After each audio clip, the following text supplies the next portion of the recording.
আমি আপনার কাছে একটি পরামর্শ নিতে এসেছি। কি পরামর্শ চাও? আমার মেজাজটা ইদানিং হঠাৎ করেই চড়াও হয়ে যায়। এর থেকে বাঁচার উপায়? হুম, বিষয়টা কিন্তু বেশ অদ্ভুত শোনাচ্ছে। তোমার রাগের ধরনটা দেখাও তো। এখনই কিভাবে দেখাবো? তাহলে কখন দেখাতে পারবে? রাগটা হঠাৎ করেই উঠে আসে গুরু।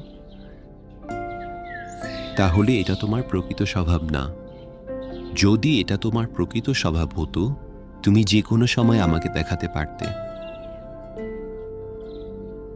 তোমার জন্মের সময় এটা ছিল না। তোমার মা-বাবাও এটা তোমাকে দেয়নি।